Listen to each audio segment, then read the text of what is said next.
refuse to cooperate with officers of the Union. That was James Madison's answer for federal overreach. But the government-run schools never teach about the father of the Constitution's strategy to stop the feds, and he was far from alone. The founders did not tell us to wait on government to somehow magically limit itself. They told us to act. So on this episode, I'm going to break down exactly how they expected us to enforce the Constitution, whether the government happens to like it or not. But first of all, welcome, and thank you for joining me here on the path to liberty. My name is Michael Bolden with the 10th Amendment Center, and this is the show for Friday, February 14th, 2025. Now, understanding how to enforce the Constitution, what the founders said is the enforcement mechanism for it, starts with understanding some essential foundational principles. First of all, the fact that government is not a ruler, it is our agent, nothing more. St. George Tucker put it like this: it being one of the great fundamental principles of the American governments, that the people are the sovereign, and those who administer the government, their agents and servants, not their kings and masters. Just with that, it should be obvious who has the final say over anything and everything in the American system. Here's how John Jay, the first Chief Justice, put it: the Constitution only serves to point out that part of the people's business which they think proper by it to refer to the management of the persons therein designated. And one of the most fundamental principles of this system, where the people are the source of all power and government only acts as its agent, is that, well, government has rules, and those rules are in the Constitution, and the Constitution is supreme, not the views of the government about the rules given to the government by the people of the several states. Here's William Davey explaining this.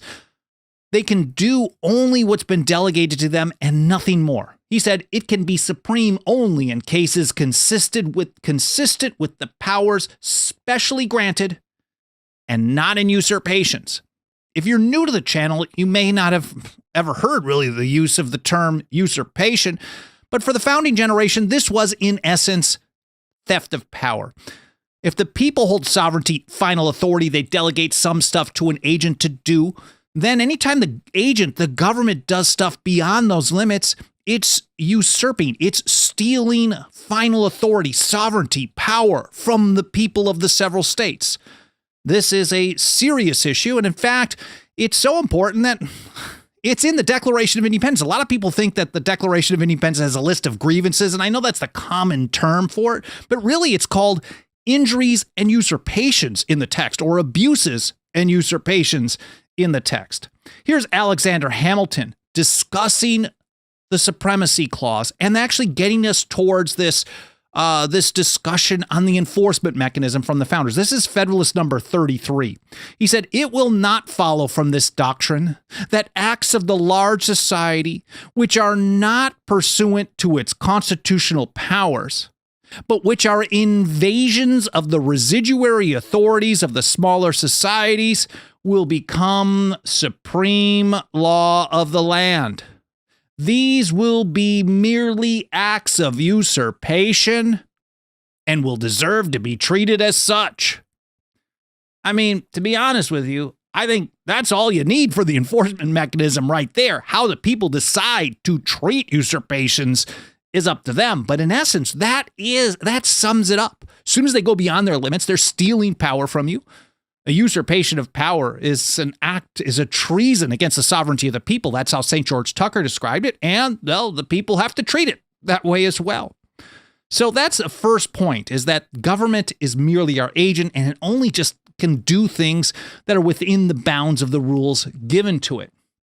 Now, step two is that people then need to understand the Constitution. If you just learn what the Constitution means from the people who violate the Constitution or support those people who violate the Constitution and have created the largest government in history, which is nowhere close to the original legal meaning of the Constitution from the founders and ratifiers, well, you're learning the wrong thing. So we got to do things on our own. Here's Lysander Spooner.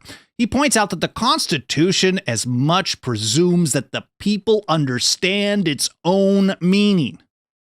Because if you have an agent and you give it rules, if you don't understand what those rules are, you shouldn't be surprised when those rules are constantly broken. He said, on the contrary, it presumes that the people are competent to understand both the meaning of the Constitution and the meaning of the courts, and consequently, that they are competent to determine whether the opinions and decisions of the courts correspond with the Constitution. I would add, now he was using that in context of the judiciary, but if the people understand the Constitution, they also understand when the executive or the legislative, any part of government, goes beyond the limits of the Constitution or states and the state constitutions. But here's the key point, because when government usurps power and you treat that as such, like Hamilton said, well, Spooner, this is almost a century later in 1850, points out, well, whether, therefore, their decisions are to be obeyed or resisted. So just a quick point. I'm not going to get into too much detail here on how to understand the original legal meaning of the Constitution. Most people think, well, what did the Supreme Court have to say? Well, the Supreme Court is part of the largest government in history. So maybe some things it says is correct, but maybe it's been wrong on a ton of stuff for a long, long time. And that's part of why the government is so massive when it's not supposed to be. Here's Thomas Jefferson. This is an example of how many of the founders told us the way to understand the original legal meaning of the Constitution. Like any legal document, have to understand how the people who gave it legal force understood it. Jefferson wrote, on every question of construction, carry ourselves back to the time when the Constitution was adopted. Recollect the spirit manifested in the debates, and instead of trying what meaning may be squeezed out of the text or invented against it, conform to the probable one in which it was passed. Again, understand how the people who gave it legal force, that is, the people in the state ratifying conventions, how they understood the documents. You have to read the debates and the essays back and forth, Federalist and anti-Federalist alike. There is no one authoritative guide to understand this. James Madison confirmed the same view. He said, I entirely concur in the propriety of resorting to the sense in which the Constitution was accepted and ratified by the nation. In that sense alone, it is the legitimate Constitution. So we start out understanding that government is just merely an agent. And then we also get to the point that, well, government can only do what's been delegated to it in the Constitution. So step 2 is the people have to understand their Constitution. And then we understand that all government officials take an oath to follow it. And when they go beyond that, they have to do something. Here's how St. George Tucker put it. He reminds us that acts that go beyond the Constitution are no law at all. They're a nullity. He said acts of Congress to be binding must be made pursuant to the Constitution. Otherwise, they are not laws, but a mere nullity, or what is worse, acts of usurpation. And what should the response be? Well, Tucker is very clear. First of all, the people are not bound to obey them. But on top of it, everyone who takes an oath of office, they are supposed to support the Constitution, and that means defend it against usurpations of power. He said the several departments and officers of the government, both federal and state, are bound by oath to oppose these acts of usurpation. But not just opposing it by saying, oh, let's take it to court, or let's talk about it, complain about it, petition, wait for another round of elections, whatever it may be. That's not how you oppose a usurpation of power. He said, for being bound by oath to support the Constitution, they must violate that oath whenever they give their sanction by obedience or otherwise to any unconstitutional act of any department of the government. In other words, they're all oath breakers, virtually every single one of them. And I know that seems like a really high standard, but I think we the people, we deserve much better. We need to raise our standards and start treating ourselves better by only holding to a proper standard when it comes to the Constitution. That's a quick side note. So some people say, well, okay, so what do we got to do then? We just got to make sure these people understand the Constitution, we'll show them the document, and then that's great. But as James Madison and so many other founders, especially on the Federalist side, told us, words on paper don't enforce themselves. They never did. They never will. Relying on that to happen causes people to blame the Constitution for what we're in. Or it causes them to say, well, nothing can be done because, unless we get the right words. So we got to wait to get the right words down and then they'll follow it. James Madison here in Federalist number 48, he thought this was pretty absurd. He said, a mere demarcation on parchment of the constitutional limits of the several departments is not a sufficient guard against those encroachments which lead to a tyrannical concentration of all the powers of government in the same hands. So no matter how good you get these separation of powers down, just putting it on paper is not enough. Roger Sherman, one of the GOATs, he had a very similar take. This was writing as a countryman, his second essay in 1787. All this stuff will be linked to in the show notes, all these original source documents, especially because I'm just scratching the surface here. And you'll definitely want to read more in and learn more in context on your own time. Alan Mosley organizes the blog post for every single episode and has a show links section and all the other platforms. So I'm very grateful for the very consistent and solid work that Alan does. We all love him, of course, especially on Valentine's Day. But I will get that published over at 10thamendmentcenter.com/Path to Liberty a couple of hours after this live stream is done. Here's how Roger Sherman described even a Bill of Rights. He said, no Bill of Rights ever yet bound the supreme power longer than the honeymoon of a new married couple, unless the rulers were interested in preserving the rights. So Sherman's pointing out, yeah, you can give them all these rules, and at first, they'll certainly follow them because, everybody loves each other, and it's pretty awesome. But over time, the honeymoon phase fades away, and then they'll only follow those rules if they feel it's in their best interest to. And obviously, just asking them to do that is not, they don't see it as in their best interest, and they haven't for a long, long time. So since you can't rely on words on paper to enforce themselves, and government people always generally tend to increase their power, governments over time always grow and grow and grow. If you want government to be kept in check within the bounds of the Constitution, if you want the Constitution enforced, it's got to be something other than the government itself, and it's got to be something other than a piece of paper, because those things don't do the job. John Dickinson, the penman of the American Revolution, the lead drafter of the Articles of Confederation, and here he is writing in support of the Constitution as Fabius number 4. He said, in response to a bad administration, to violations of the Constitution, it's up to what he said, the supreme sovereignty of the people. That term sovereignty is used a lot by the founding generation because they understood where final authority was supposed to lie. They fought a long, bloody war to escape a system where they could just change the rules whenever they wanted to because the government itself held their own final authority, or they claimed it. So for Dickinson, the answer is before the supreme sovereignty of the people. He said, it is their duty to watch and their right to take care that the Constitution be preserved, or in the Roman phrase, on perilous occasions, to provide that the Republic receive no damage. And I'll tell you what, sitting around and asking government to stop doing the things that government was never supposed to do in the first place and hoping that they will listen to you is not taking care that the Constitution be preserved. It's almost certainly, in most situations, guaranteeing that it's going to continue providing more damage to the Republic. So how does a free people ensure that that Republic received no damage? Well, James Iredell, one of the first Associate Justices of the Supreme Court, put it like this: the only resource against usurpation is the inherent right of the people to prevent its exercise. We'll get to how he expected that to happen in just a few minutes, but it's really important to understand that he wasn't just saying this was just a mere good idea to try later on or as a last resort. It's the only way to deal with usurpation of power.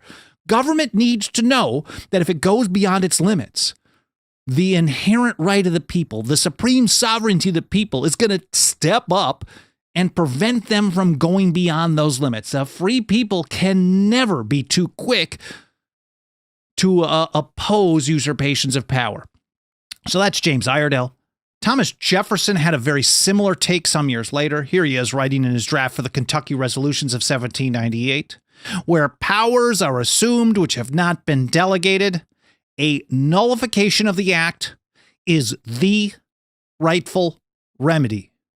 Now, this is not just some mere good idea or something to think about or a last result. It is last resort. This is the rightful remedy. It's the only way to deal with these people. So, how do you implement these things? How do we implement a nullification as the rightful remedy or the inherent right of the people to prevent its exercise? Well, we get all kinds of advice and different strategies from the founders. Let's start with the father of the Constitution and Federalist number 46, like right at the beginning there. He gave us a 4-step or a 4-point blueprint on how to stop the federal government when it goes beyond the limits of the Constitution, what he called unwarrantable acts. And he actually said you should use this exact same 4-step strategy when they do things that are within the bounds of the Constitution, but just bad policy, what he called warrantable acts. Warrantable, but, unpopular measures. First of all, we have to have massive public protests and disobedience by the people at large. We need vocal opposition from various governors. States are supposed to use legislative devices and primarily use them to implement a refusal to cooperate with officers of the Union. And Madison said in just one state, one large state, this would create a very difficult situation for the federal government. And he said if it were done in several adjoining states, it would create an environment, in his words, that the federal government would hardly be willing to encounter. So that's James Madison, father of the Constitution, telling us how to enforce the Constitution. And none of the steps revolved around something to do with the federal government. All was on a state, local, and individual level. A month earlier, Roger Sherman came to basically the same strategy. He said all acts of the Congress not warranted by the Constitution would be void, starting out with that base principle that any act beyond the limits of the Constitution is a usurpation. Usurpations of power are void, or as St. George Tucker called it, a nullity. He said, nor could they be enforced contrary to the sense of a majority of the states. And from these 2 short sentences, we get 4 essential principles about the enforcement mechanism for the Constitution. First of all, governments do what governments do. It's usually not very awesome. They tend to violate the rules given to them. So even though there is a Constitution, there are going to be acts of Congress that are not warranted by that Constitution. Now, just telling them that they're void doesn't do the job. Words on paper don't enforce themselves, and government will still try to enforce their stuff if they can get away with it. And 3, in a federal system, a union of states like we have under the Constitution, when a bunch of states refuse to go along, refuse to enforce, the feds can't get the job done. The feds cannot enforce contrary to the sense of a majority of the states. But more important than all of that, this requires the people to refuse to obey. Because there's nothing for the states to help the federal government enforce if everyone is just complying. So if you want to defeat federal programs, you have to disobey them. And we hear this over and over and over from the founding generation, over and over. Here's Theophilus Parsons in the Massachusetts Ratifying Convention, incredibly important person during the ratification debates. He was also the Chief Justice of the Massachusetts Supreme Court as well in the years to follow. Most people never even hear about him today, but he had a lot of important stuff going on during the ratification debates. And here's how he put it. An act of usurpation is not obligatory. It is not law, and any man may be justified in his resistance. And so that brings me back to James Iredell. I mentioned, before he said the inherent right of the people to prevent its exercise is the only resource against usurpation. Madison tells us to refuse to cooperate, using state legislative devices, disobedience by the people. Roger Sherman says, the states are not going to enforce these things. If the federal government tries to do stuff that are beyond the limits of the Constitution and tries to enforce it, if a bunch of states refuse to go along, well, they're not going to be able to pull it off. But that requires the people to disobey, to resist. And that's what Iredell said. The people will resist if the government usurp powers not delegated to it. Now, of course, he can't speak for generations way down the line who lack the backbone to do what they're supposed to do, but they certainly did follow this approach in the early part of the Republic. Some more successfully than others. Are very successful in response to Thomas Jefferson's embargo in his second term, against Mr. Madison's War of 1812. Less effective, even though most of the propaganda and the government-run education system don't tell the real story about the response to the hated whiskey tax under George Washington's administration. I'll do an episode covering that in more detail soon, but this was certainly used pretty widespread in the first few decades after ratification, and then it kind of died out over time, unfortunately. But anyways, this is how it's supposed to be done. Here's Lysander Spooner again in his Defense for Fugitive Slaves, 1850, awesome pamphlet. He describes this right of the people to resist usurpation on the part of the government as a strictly constitutional right. I could have a semantics argument with him on that, but I know where he's going. He looks at the resistance as the enforcement mechanism, just like the founders did, because he certainly read what they had to say and he understood the process. He said the exercise of the right is neither rebellion against the Constitution nor revolution. It is a maintenance of the Constitution itself by keeping the government within the Constitution. Spooner understood, Iredell understood, Sherman, Jefferson, Madison, Parsons, and so many others, even Alexander Hamilton, understood that if government goes beyond its limits, if it usurps power, and the people refuse to go along with it, well, they may have something on the books, but they're staying within the bounds of the Constitution because they're getting slapped back pretty hard and pretty quickly. And that's the maintenance of the Constitution itself. And anytime I read this quote, for those of you who've been longtime viewers or listeners, you've heard this many times, but we gotta finish this piece here.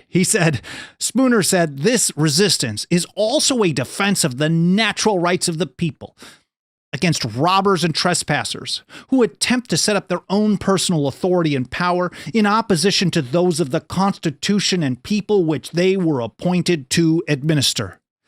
I know most people who cite Spooner only know one out of context quote from No Treason Number 6, the appendix.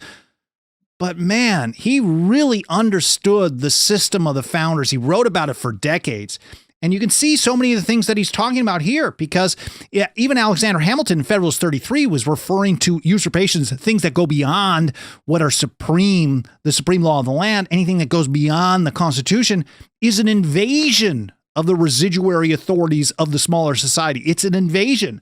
So usurpation is theft. This is robbers and trespassers is how he's calling government. And then he also recognizes that government people are just agents in opposition to those of the Constitution and people which they were appointed to administer. Now, that doesn't mean that even though this is how you're supposed to get it done, that it's just some, silver bullet. It's going to be quick and easy. That is absurd. Anyone telling you that is lying. Even Thomas Jefferson understood this back in 1790. He said, we are not to expect to be translated from despotism to liberty in a feather bed. And we're not going to expect that this time either. And who knows how long it'll take, but we got it. The ball is rolling. We just got to keep pushing and pushing and pushing, no matter how many scare tactics that they use against us. And they will ramp that up pretty aggressively. But Thomas Paine understood in The Rights of Man, I think part 2, 1792-ish, he said, the strength and powers of despotism consist wholly in the fear of resisting it. I think Samuel Adams, the great father of the American Revolution, probably summed it up best, writing as Candidus in the Boston Gazette, 1771, one of my favorite essays from the Revolution. He said, the truth is, all might be free if they valued freedom and defended it as they ought. So we have to understand and value freedom. We have to understand and value the Constitution. We have to have the backbone to defend it, all of it, against all comers.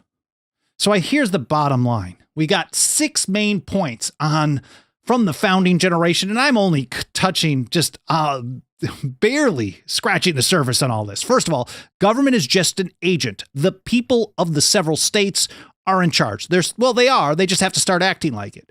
2, the people also have to know and understand the Constitution's original legal meaning, so they're no longer fooled by these supporters of the monster state, by politicians, by judges, by anyone in the system. 3, everyone in office, state, federal, local, they all take an oath, and that means to follow their oath. And we need to have better standards. They are supposed to actively oppose every usurpation of power.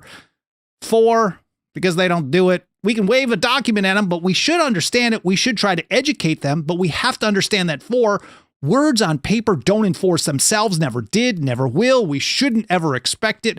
And so therefore, that brings us to number 5. We can't trust government to limit itself. So the people have to step up and get the job done. So that's number 6. The only real check on power, the real enforcement mechanism of the Constitution, are the people of the several states themselves. Non-compliance, resistance, and other forms of nullification, what Thomas Jefferson called the rightful remedy. This is how we stop government from going beyond the limits of the Constitution, because if the people of the several states don't protect and defend their own Constitution and their own liberty, no one else will. There is absolutely nothing that helps us reach and teach more and more people about these essential foundational principles more than the financial faith and support of our members. If you support the work we're doing, you want to hear more of this message, you want more people to hear more of this message, please consider joining us as a member today. You can join us for as little as $2 a month over at 10thamendmentcenter.com/members. It's all spelled out, 10thamendmentcenter.com/members. If you got a couple of bucks of that dirty government fiat that they keep devaluing, please consider throwing it our way today. We also have annual, 5-year, and lifetime options, or if you prefer to help us out financially without joining as a member, or if you already are one, I'm very grateful. But if you want to kick in a little bit more, you can do so a one-time gift over at 10thamendmentcenter.com/donate. And no pressure on that, but I'd be very grateful for any consideration you can give to putting your financial faith behind our work today. You can also help us spread the word by leaving reviews on Apple Podcasts or any other podcast platform. Have a lot of watch time on YouTube. The closer or beyond 100% of the video that you watch, the more likely the algorithm will show us to more people. Hit the like button, subscribe, get notifications, comments everywhere. All that stuff really helps out a great deal. I'm very grateful for that. I really appreciate you spending some of your time with me today. I hope you enjoyed this episode as much as I enjoyed putting this information together for you. I hope you found it interesting, but more important than anything, I hope it made you think, and I hope you learned something. I also hope you have a great weekend, and I look forward to seeing you next week here on the Path to Liberty.